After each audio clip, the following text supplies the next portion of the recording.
આણંદમાં રહેતી અને 8મા ધોરણમાં ભણતી રાગા પટેલે પોતાની માતાનું સપનું પૂર્ણ કરવા માટે કથક શીખી હતી. આમ તો તેને વેસ્ટર્ન ડાન્સ ગમતો હતો, પરંતુ તેની માતા આ ડાન્સ ના શીખી શકી. આથી તેઓ પોતાની પુત્રી દ્વારા એનું પોતાનું સપનું પૂરું કરી રહી છે, જેને માન આપીને રાગાએ કથક શીખીને આજે અનેક શો કર્યા છે. આજે આપણે જાણીશું તેની જર્ની અંગે. મારું નામ રાગા પટેલ છે. હું 8th સ્ટાન્ડર્ડમાં ભણું છું અને હું કથક ઓલમોસ્ટ 8 યર્સથી ભણું છું. મેં 2016માં ચાલુ કર્યું હતું.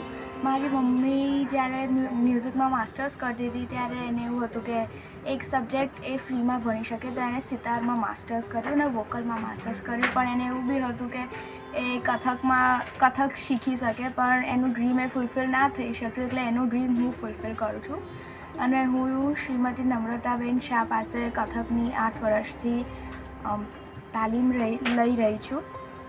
અને મારો ફર્સ્ટ ગવર્મેન્ટ શો હતો એ લાસ્ટ યર વાઇબ્રન્ટ નવરાત્રિ 2023માં હતો.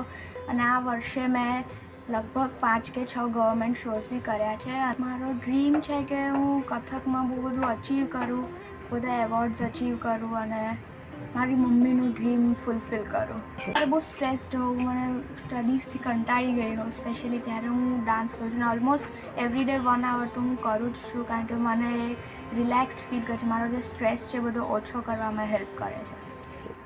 મને પર્સનલી વેસ્ટર્ન ડાન્સ બહુ ગમતો હતો, પણ મેં કથક 2 વર્ષ વચ્ચે છોડી બી દીધું હતું. પણ મારી મમ્મી બહુ જ સ્ટબન હતી અને બહુ ફર્મ હતી કે રાગાએ કથક શીખવાનું જ છે, એટલે પછી મેં 2 વર્ષ ડ્રોપ લીધું હતું. પણ ફરીથી મેં કન્ટિન્યુ કર્યું ને અત્યારે હું 5th યરમાં છું કથકના.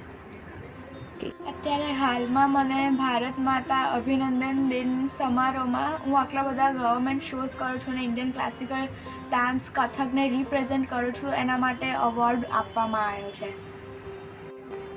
મારું નામ શ્વેતા પટેલ છે. હું રાગાની મધર છું. મેં ઇન્ડિયન ક્લાસિકલ વોકલ અને સિતારમાં માસ્ટર્સ કરેલું છે અને અત્યારે હાલમાં મારું ફેશન ડિઝાઇનિંગનું બુટીક છે આણંદમાં. ચરખો નામ છે એનું. હું જ્યારે કોલેજમાં હતી ત્યારે મને 2 સબ્જેક્ટ એકસાથે સ્ટડી કરવા મળ્યા હતા. ત્યારે મને ડ્રીમ હતું કે હું કથક પણ શીખું, બટ એ રહી ગયું હતું. એટલે મારી ડોટર બોર્ન થઈ, એનું નામ રાગા છે. એટલે એને કથક શીખવાડવાનું પહેલેથી મેં ડ્રીમ કર્યું હતું કે કથક એ શીખે, હું નથી શીખી તો. અને નાનપણથી જ બહુ જ સારું ડાન્સ કરે છે. 1-2 વખત એને એવું થયું કે હું ડ્રોપ લઈ લઉં, મને નથી ગમતું, કારણ કે એમાં પ્રેક્ટિસ વધારે કરવી પડે, રિયાઝ. એ નાની હતી, એના પગ દુખવા લાગે.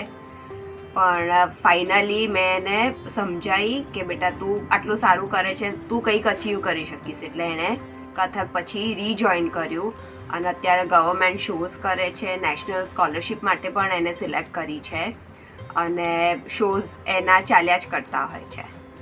કથક મેં ઇન્ડિયન ક્લાસિકલ જે વોકલ શીખ્યું છે, નોર્થ ઇન્ડિયન સ્ટાઇલ શીખી છે અને ડાન્સ ફોર્મની અંદર પણ કથક નોર્થ ઇન્ડિયન સ્ટાઇલ છે. એટલે હું જે શીખ્યું છું મ્યુઝિક, એ સેમ વસ્તુ એ મને એવું હતું કે એ પણ નોર્થ ઇન્ડિયન સ્ટાઇલ શીખે, કારણ કે એમાં ગ્રેસ વધારે હોય એટલા માટે.